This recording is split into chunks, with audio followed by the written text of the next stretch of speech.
कल वित्त मंत्री निर्मला सीतारमण पेश करेंगी बजट। 9वीं बार बजट पेश करेंगी वित्त मंत्री। सुबह 11 बजे लोकसभा में अपना बजट भाषण देंगी। ग्लोबल टेंशन के बीच ग्रोथ पर नजर।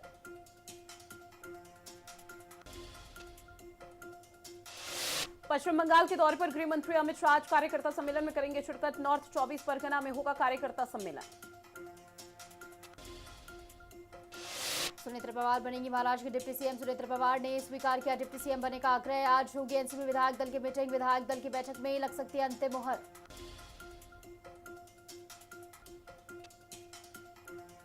पार्थ पवार का राज्यसभा जाना हुआ लगभग तय। सुनेत्र पवार की जगह राज्यसभा जाएंगे पार्थ। अजीत पवार के बेटे हैं। भारत और अरब विदेशी मंत्रियों की अहम बैठक। सहयोग, शांति समेत कई मुद्दों पर होगी चर्चा। व्यापार, शिक्षा, स्वास्थ्य, ऊर्जा से सहयोग बढ़ाने पर रहेगा जोर। जम्मू कश्मीर के किश्तवाड़ में आतंकी और सेना के बीच एनकाउंटर। सुरक्षा बलों ने जैश के 2 से 3 आतंकियों को घेरा। डोलगाम में 2 से 3 आतंकी होने की आशंका। पहाड़ों पर बर्फबारी से मैदानी इलाकों में फिर बदलेगा मौसम का मिजाज। सर्द हवाएं उत्तर भारत में बढ़ाएंगी ठंड। श्रीनगर समेत कश्मीर के अधिकतर क्षेत्रों में हल्की से मध्यम बर्फबारी। पहाड़ों के साथ मैदानी इलाकों में भी कपकपी। बर्फ का आनंद लेने के लिए बड़ी संख्या में सैलानी पहुंच रहे पहाड़।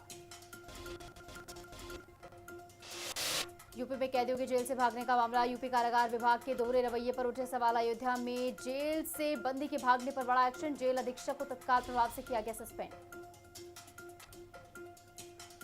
अभियुक्तों के पैर में गोली मारने का मामला आया सामने। इलाहाबाद हाईकोर्ट ने मामले पर जताई नाराजगी। कहा कि सजा देने का अधिकार न्यायपालिका के पास है। कानून शासन संवैधानिक मर्यादाओं के खिलाफ है। पुलिस मुठभेड़ में आरोपियों के पैर में मारती है गोली। केंद्रीय मंत्री रामदास आठवले पहुंचे मिर्जापुर। यूजीसी कानून को लेकर कही बड़ी बात। कहा सुप्रीम कोर्ट के आदेश को सरकार को मानना पड़ेगा। सुप्रीम कोर्ट जो गाइडलाइन देगा उसके मुताबिक सरकार निर्णय लेगी। साथ ही मेरठ में दुष्कर्म पीड़िता की इलाज के दौरान हुई मौत। पोस्टमार्टम हाउस पर परिजनों की भीड़ जमकर दिखा हंगामा। जहां 5 दिनों से अस्पताल में भर्ती थी दुष्कर्म पीड़िता। परिजनों ने सामूहिक दुष्कर्म का लगाया आरोप। पुलिस ने आरोपी को लगातार सलाखों के पीछे। संभल में 2 पक्षों के बीच खूनी संघर्ष। खास होने के बाद विवाद में पथराव और फायरिंग। गोली लगने से महिला राशन डीलर की मौत। साथ ही गाजियाबाद में डबल मर्डर से इलाके में दहशत का माहौल। ढाबे पर विवाद के दौरान चाकूबाजी। 2 युवकों की चाकू मारकर निर्मम हत्या और एक युवक की हालत बेहद गंभीर। लखनऊ में रिटायर्ड एयरफोर्स अधिकारी पर जानलेवा हमला। बदमाशों ने मारी गोली। रेस्टोरेंट में घुसकर बेखौफ बदमाशों ने घटना को दिया अंजाम। सुशांत गोल्फ सिटी थाना क्षेत्र में वारदात से दहशत का माहौल। रायबरेली में बिजली विभाग की टीम पर हुआ हमला। जेई और संविदा कर्मी समेत 5 को दौड़ाकर पीटा। बिजली चोरी का वीडियो बनाने पर हुई मारपीट। जेई समेत 5 लोग घायल। इटावा के मलाजानी ओवरब्रिज पर बड़ा हादसा। ट्रैक्टर के साथ टक्कर के बाद पलटी बस। सड़क हादसे में 10 श्रद्धालु हुए घायल। 4 धाम यात्रा से लौट रही थी बस। हादसे के दौरान बस में सवार थे 40 श्रद्धालु। रामपुर में कलयुगी पिता ने किया नाबालिग बेटी के साथ दुष्कर्म। घटना से इलाके में फैली सनसनी। जहां पीड़िता की बड़ी बहन ने कानून का दरवाजा खटखटाया और अपने पिता के विरुद्ध मोर्चा खोला। लखीमपुर खीरी में स्कूल वैन पर पलटा ओवरलोड ट्रक। स्कूल वैन में सवार थे 12 बच्चे। हादसे में सभी बाल बाल बचे। आरटीओ प्रशासन की लापरवाही पर उठे गंभीर सवाल। हाथरस में मंदिर निर्माण के दौरान गिरा लेंटर। निर्माणाधीन लेंटर गिरने से मजदूर हुआ घायल। घटना के बाद इलाके में मची अफरा तफरी। घायलों को तुरंत अस्पताल में कराया भर्ती। कानपुर में पुलिस को मिली बड़ी सफलता। पुलिस ने लाखों रुपए की ठगी करने वाले फर्जी जिलाधिकारी को किया गिरफ्तार। खुद को पहले एसडीएम फिर जिलाधिकारी बताकर विश्वास दिलाया। कानपुर देहात में पुलिस को मिली बड़ी कामयाबी। अंतर्राज्यीय गांजा तस्कर के बड़े रैकेट का भंडाफोड़ किया गया। पुलिस ने 2 शातिर तस्करों को किया गिरफ्तार। साथ ही आरोपियों के पास से अवैध गांजा बरामद। लखनऊ में अवैध असले के साथ युवक का वीडियो वायरल। कार में असले का प्रदर्शन करते युवकों का वीडियो। आज कोटद्वार और दिल्ली दौरे पर सीएम पुष्कर सिंह धामी सिद्धभली मंदिर में करेंगे दर्शन पूजन। कोटद्वार बर्ड फेस्टिवल में भी लेंगे हिस्सा। देहरादून में सीएम धामी ने 195 करोड़ की दी मंजूरी। महत्वपूर्ण योजनाओं के लिए 195 करोड़ की धनराशि। पूंजी निवेश के लिए राज्यों की विशेष सहायता। धराली आपदा के प्रभावितों के लिए धनराशि स्वीकृत। उत्तराखंड को केंद्र के बजट से राहत की उम्मीद। मुख्यमंत्री पुष्कर सिंह धामी ने कहा केंद्र सरकार आम बजट पेश करने जा रही है। आम जनमानस को काफी ज्यादा उम्मीद है। ग्रामीण आजीविका को मिला संबल। री परियोजना से 1575 ग्रामीणों को मिले कृषि यंत्र। ग्रामीण महिलाएं उत्कृष्ट कार्य कर रही हैं। लखपति दीदी अभियान में अग्रणी भूमिका निभा रही हैं। देहरादून में सीएम पुष्कर सिंह धामी ने हरीश रावत से की मुलाकात। सीएम धामी और हरीश रावत की मुलाकात बेहद महत्वपूर्ण रही। उत्तराखंड सरकार ने मंत्रियों को बड़ी राहत दी। यात्रा भत्ते में 30,000 रुपए प्रति माह की बढ़ोतरी। या प्रति माह 90,000 तक भत्ता प्राप्त कर सकेंगे। कांग्रेस ने धामी सरकार पर सवाल खड़े किए। साथ ही अनिल बलूनी ने किया निर्जन गांव पातली का दौरा। पलायन रोकने गांव पहुंचे सांसद प्रवासियों से चर्चा हुई। पौड़ी में घोस्ट विलेज पर अनिल बलूनी का संवाद। पहाड़ के कम होते राजनीतिक प्रतिनिधित्व पर चर्चा। देहरादून में कांग्रेस का जन जागरूकता अभियान। राज्यव्यापी जन जागरूकता अभियान की शुरुआत। विधानसभा चुनावों के लिए 3 महीने का अभियान। देहरादून में डीएम 7 बंसल की अध्यक्षता में बैठक का आयोजन, जहां निराश्रित गौवंश अनुश्रवण समिति की हुई मीटिंग। नए गौ सदनों की स्थापना कार्यों की समीक्षा। नगर पालिका पर बीजेपी ने खड़े किए सवाल। अव्यवस्थाओं अतिक्रमण को लेकर पूछा सवाल। बीजेपी के महामंत्री हरीश सिंह राणा ने कहा, पार्किंग स्थल को फिर से कूड़ा डंपिंग जोन बना दिया। पार्किंग बननी थी लेकिन नगर पालिका ने अपना कब्जा जमा रखा है। उत्तराखंड पुलिस में बड़ा फेरबदल। 18 पुलिस अधिकारियों के कार्यक्षेत्र में हुआ बदलाव। हरिद्वार में तैनात एएसपी विवेक कुमार को मिली बड़ी जिम्मेदारी। राज्य स्तरीय एसटीएफ की अहम जिम्मेदारी सौंपी गई। देहरादून में दर्दनाक सड़क हादसा। पत्थर की चपेट में आया बच्चा। सुरक्षा पर उठे सवाल। सरकारी सिस्टम की लापरवाही उजागर। जगह जगह खुदाई का काम चल रहा है। जगह जगह रखे पत्थर और लोहे के पाइप। हरिद्वार में गौकशी करने वाले 2 आरोपी गिरफ्तार। पुलिस ने महिला समेत 2 आरोपियों को पकड़ा, जहां दबिश में घर से 50 किलो गौमांस बरामद किया है। साथ ही मरगूबपुर में गौकशी की जानकारी मिली थी। उत्तराखंड में मौसम लेगा करवट। बारिश और बर्फबारी की संभावना। मैदानी इलाकों में शुष्क रहेगा मौसम। उत्तरकाशी, रुद्रप्रयाग, चमोली में बारिश का अलर्ट। वहीं बागेश्वर और पिथौरागढ़ में भी बारिश की संभावना। धर्मनगरी हरिद्वार में छाया घना कोहरा। मौसम गिरा कोहरा। शीतलहर ने बढ़ाई ठंड। कोहरे की चादर। गंगा घाटों पर छाया सन्नाटा। देहरादून में बीजेपी प्रदेश मुख्यालय में बैठक। प्रदेश महामंत्री कुंदन परिहार की अध्यक्षता में बैठक का आयोजन। किसान मोर्चा के पदाधिकारियों के साथ की मीटिंग। बीबीजी रामजी योजना के संबंध में बैठक। नौगांव में सतत विकास की प्रेरणादायी पहल। सोलर ऊर्जा के जरिए प्रेरणादायी पहल। नौगांव ग्रामीण विकास का आदर्श उदाहरण बनकर उभरा। प्रतिदिन करीब 16 यूनिट स्वच्छ ऊर्जा का उत्पादन। हरिद्वार में दीवारों पर अवैध विज्ञापन की बढ़ती समस्या। स्वच्छता अभियान के बीच गुप्त रोग विज्ञापन की भरमार। हाईवे व चौराहों पर हो रही अवैध पोस्टरिंग से शहर बदनाम। बाजपुर थाने में दर्ज 420 के मामले में डीजीपी मिले। विधायक अरविंद ने डीजीपी दीपम सेठ से की मुलाकात। 420 मामले को लेकर डीजीपी से मिले विधायक। कहा कि दोनों पक्षों का लाइव डिटेक्टर और नार्को टेस्ट जरूरी। ऋषिकेश में 16 से 22 मार्च तक अंतर्राष्ट्रीय योग महोत्सव का आयोजन। कलाकारों को अपनी कला का प्रदर्शन करने का मौका मिलेगा। उत्तराखंड की संस्कृति की झलक भी दिखाई जाएगी। भारत और न्यूजीलैंड के बीच टी20 सीरीज का आखिरी मुकाबला तिरुवनंतपुरम के ग्रीनफील्ड स्टेडियम में खेला जाएगा। मैच शाम 7 बजे से शुरू होगा। मैच टीम इंडिया सीरीज में 3-1 से आगे। भारतीय ओलंपिक संघ के अध्यक्ष पीटी उषा के पति वी श्रीनिवास का निधन। 67 साल की उम्र में ली अंतिम सांस। एथलीट से सांसद बने तक का सफर उनके साथ रहा। उषा के पिलर ऑफ सपोर्ट कहे जाते थे। साथ ही गुजरात जॉइंट्स ने वुमेन्स प्रीमियर लीग के एलिमिनेटर में की है एंट्री। टीम ने वुमेन्स प्रीमियर लीग के इतिहास में पहली बार मुंबई इंडियंस को हराया और नॉकआउट राउंड में एंट्री की। उदयपुर के इंटरनेशनल क्रिकेट अंपायर रघुवीर सिंह राठौड़ का निधन। Umpire 2 international cricket test match और 7 इंटरनेशनल वनडे में अंपायरिंग कर चुके। मशहूर भारतीय खिलाड़ी ऋतुराज गायकवाड़ का आज 29वां जन्मदिन, जहां वनडे और टी20 में अभी तक 32 इंटरनेशनल मैच खेल चुके हैं खिलाड़ी का जन्म 31 जनवरी 1997 को महाराष्ट्र के पुणे में हुआ। दिव्या देशमुख नॉर्वे महिला शतरंज में डेब्यू के लिए तैयार। वह ऐसा करने वाली सबसे युवा खिलाड़ी। टूर्नामेंट का आयोजन 25 मई से 5 जून तक ओस्लो में होगा।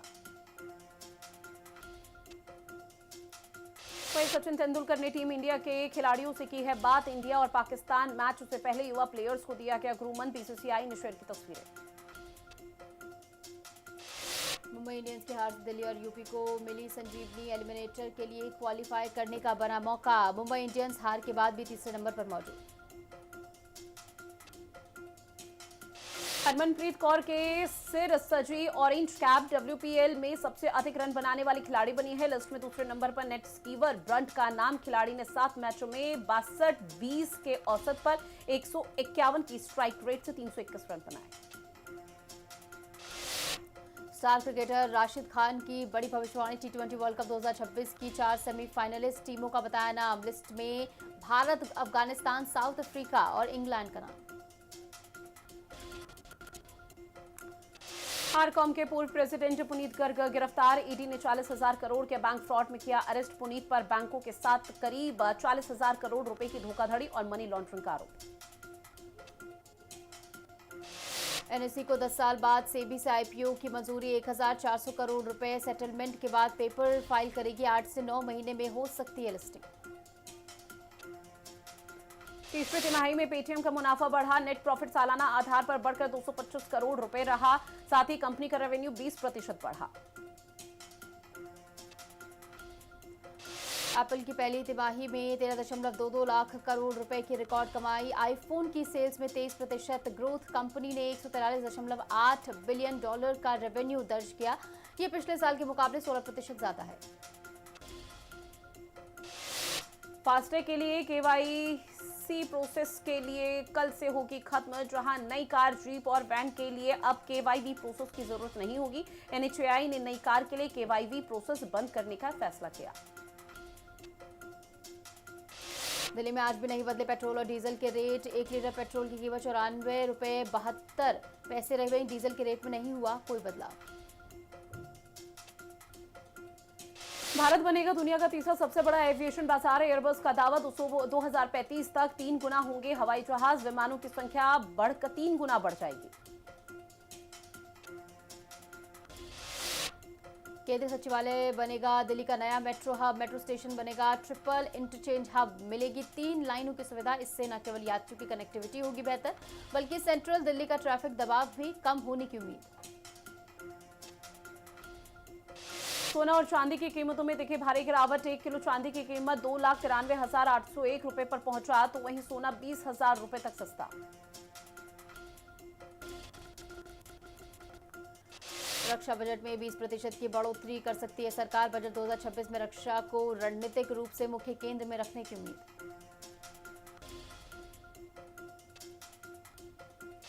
ईरान से तनाव के बीच डोनाल्ड ट्रंप का बड़ा स्टेटमेंट। कहा कि ईरान की तरफ बड़ा सैन्य दस्ता रवाना हुआ है। हम ईरान की तरफ बड़ी संख्या में जहाज भेज रहे हैं। पीएम मोदी ने वेनेजुएला के कार्यवाहक राष्ट्रपति डेल्सी रोड्रिग्स से की बात। पीएम मोदी ने कहा सभी क्षेत्रों में द्विपक्षीय साझेदारी को गहरा करेंगे। भारत वेनेजुएला के संबंधों को नई ऊंचाइयों पर ले जाएंगे।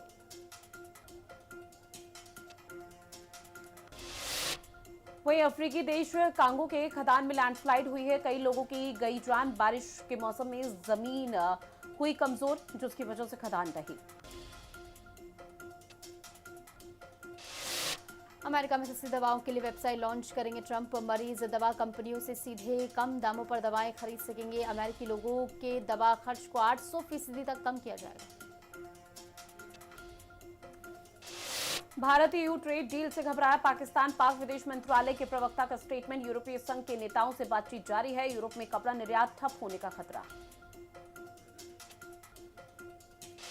EU ने IRGC को आतंकी संगठन घोषित किया। EU की विदेश विभाग प्रमुख काया कल्लास का स्टेटमेंट। कहा प्रदर्शनकारियों की हत्या एक आतंकी घटना। बार बार हाथ फैलाने पर शर्मसार हुए पाकिस्तान के प्रधानमंत्री शहबाज शरीफ। पाक PM बोले कर्ज मिला लेकिन आत्मसम्मान को पहुंची ठेस।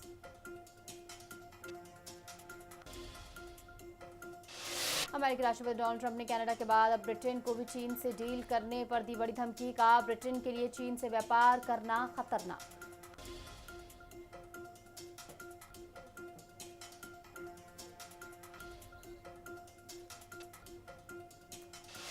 और चलिए अब सीधे रुख करते हैं खबरों का, जहां असम के मुख्यमंत्री हेमंत बिस्वा शर्मा के हालिया बयान पर सियासी बवाल तेज हो चुका है। दरअसल ऑल इंडिया मुस्लिम जमात के राष्ट्रीय अध्यक्ष मौलाना शहाबुद्दीन रजवी बरेलवी ने सीएम शर्मा पर गंभीर आरोप लगाए हैं।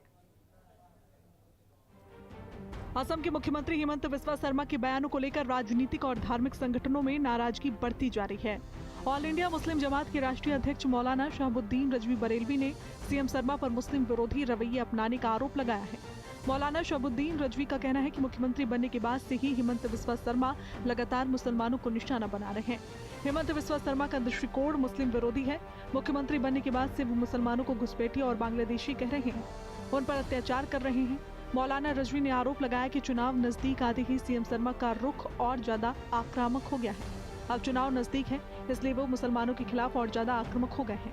वो मुसलमानों को मियां कहकर उनका अपमान कर रहे हैं। उन्होंने ये भी कहा कि मुख्यमंत्री किसी भी कीमत पर दूसरा कार्यकाल चाहते हैं और इसके लिए मुसलमानों को निशाना बनाया जा रहा है। उन्होंने मुसलमानों का अपमान करने के सारे रिकॉर्ड तोड़ दिए हैं। मौलाना रजवी के इस बयान के बाद सियासी हलकों में हलचल तेज हो गई है। फिलहाल असम की राजनीति में बयानबाजी का दौर जारी है। चुनाव से पहले इस मुद्दे ने सियासी माहौल और गर्मा दिया है।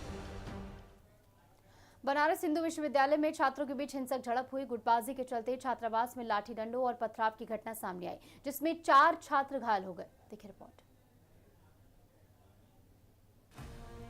बनारस में हिंदू विश्वविद्यालय में छात्रों के बीच हिंसक झड़प हुई। गुटबाजी के चलते छात्रावास में लाठी डंडों और पथराव की घटना सामने आई, जिसमें कई छात्र घायल भी बताए जा रहे हैं। फिलहाल घटना के बाद भारी पुलिस बल और बीएचयू के सुरक्षाकर्मी मौके पर पहुंचे। प्रोक्टोरियल बोर्ड के कर्मचारियों ने बिरला छात्रावास में तलाशी अभियान भी शुरू किया। बताया जा रहा है कि झड़प पुराने विवाद और अवैध रूप से छात्रावास में कब्जा जमाए गए छात्रों के कारण हुई। मौके पर डीसीपी काशी जोन और एडीसीपी के नेतृत्व में आधा दर्जन थानों की पुलिस, पीएसी और बीएचयू के सुरक्षाकर्मी स्थिति को नियंत्रित कर रहे हैं। अधिकारियों ने कहा कि दोषी छात्रों और बाहरी छात्रों के खिलाफ सख्त कार्रवाई की जाएगी। विश्वविद्यालय प्रशासन ने भी चेतावनी जारी की कि किसी भी प्रकार की हिंसा बर्दाश्त नहीं होगी और छात्रावास परिसर को सुरक्षित बनाए रखने के लिए कड़े कदम उठाए जाएंगे। इस बीच घायल छात्रों को प्राथमिक उपचार के लिए अस्पताल में भर्ती कराया गया है। ब्यूरो रिपोर्ट, हिंदी खबर। साथ ही देश में यूजीसी कानून को लेकर सियासी बवाल मचा हुआ है। साथ ही सामाजिक घमासान पर अब सुप्रीम कोर्ट तक पहुंच चुका है। सवर्ण समाज के विरोध प्रदर्शन के बीच सुप्रीम कोर्ट ने इस कानून पर रोक लगा दी है। साथ ही इस मुद्दे पर किसान नेता राकेश टिकैत ने एक बड़ा बयान दिया। यूजीसी कानून को लेकर बीते दिनों देश के कई हिस्सों में विरोध प्रदर्शन देखने को मिले। स्वर्ण समाज के लोग सड़कों पर उतरे और कानून को वापस लेने की मांग की। हालात बिगड़ते देख आखिरकार सुप्रीम कोर्ट ने यूजीसी कानून पर रोक लगा दी। सुप्रीम कोर्ट के इस फैसले पर किसान नेता राकेश टिकैत ने प्रतिक्रिया देते हुए कहा कि अदालत ने जमीनी हालात को समझते हुए ये कदम उठाया है। सुप्रीम कोर्ट सब जानता है, उसने हालात देख लिए हैं, लोग सड़कों पर हैं, इसलिए इस कानून पर रोक लगाई गई है। जो चीज झगड़े बढ़ाए उससे नुकसान ही होता है। राकेश टिकैत ने कहा कि यूजीसी कानून से समाज में तनाव और टकराव बढ़ सकता है, जो किसी के हित में नहीं है। इसी दौरान राकेश टिकैत ने देश की बढ़ती जनसंख्या पर भी चिंता जताई। उन्होंने कहा कि आने वाले 50 से 100 सालों में जनसंख्या विस्फोट होगा, जिसे संभालना मुश्किल हो जाएगा। आने वाले समय में जनसंख्या इतनी बढ़ेगी कि कोई संभाल नहीं पाएगा। इस पर कानून बनना चाहिए। राकेश टिकैत ने जनसंख्या नियंत्रण के लिए सख्त कानून की मांग करते हुए यहाँ तक कहा कि 2 बच्चों से ज्यादा होने पर माता पिता को सजा मिलनी चाहिए। उनके इस बयान के बाद सियासी गलियारों में एक नई बहस छिड़ गई है। यूजीसी के नए नियमों पर सुप्रीम कोर्ट की रोक के बाद जेएनयू में विरोध प्रदर्शन किए गए और इस दौरान पुतला दहन भी किया गया। यूजीसी के नए नियमों पर रोक के बाद कल शाम को जेएनयू में विरोध प्रदर्शन हुए, जिसमें कई आपत्तिजनक नारे भी लगाए गए। देखिए रिपोर्ट। दिल्ली के जवाहरलाल नेहरू यूनिवर्सिटी जेएनयू के कैंपस में यूजीसी बिल पर रोक का विरोध किया जा रहा है।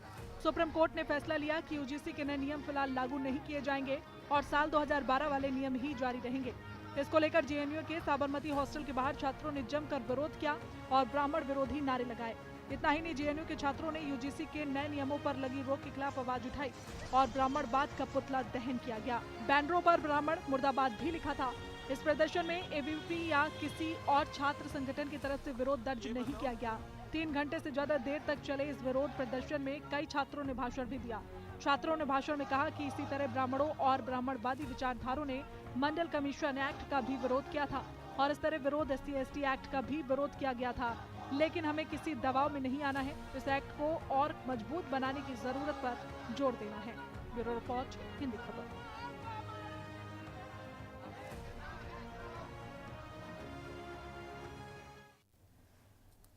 अब बात मौसम को लेकर करते हैं, जहां देश के उत्तर भारत में ठंड ने लोगों की मुश्किलों को 4 गुना बढ़ा दिया है। दरअसल कश्मीर से लेकर हरियाणा पंजाब तक शीतलहर का कहर जारी है। सोनमर्ग में तापमान -11 डिग्री के पार चला गया, जबकि कई शहरों में पारा 4 डिग्री से नीचे दर्ज किया गया। कश्मीर घाटी में कड़ाके की ठंड ने जनजीवन को पूरी तरह से ठप कर दिया है। सोनमार्ग में तापमान -11.2 डिग्री सेल्सियस तक गिर गया है। चारों तरफ बर्फ की सफेद चादर बिछी हुई है और ठंडी हवाओं ने ठिठुरन को बढ़ा दिया है। भीषण ठंड के चलते पानी की पाइपलाइनें जम गई हैं, तो वहीं कई इलाकों में सड़कें फिसलन भरी हो गई हैं। स्थानीय लोग अलाव का सहारा लेने को मजबूर हैं। कश्मीर के साथ साथ हरियाणा और पंजाब में भी शीतलहर का जबरदस्त असर देखने को मिल रहा है। तेज ठंडी हवाओं और घने कोहरे ने आम लोगों की मुश्किलें बढ़ा दी हैं।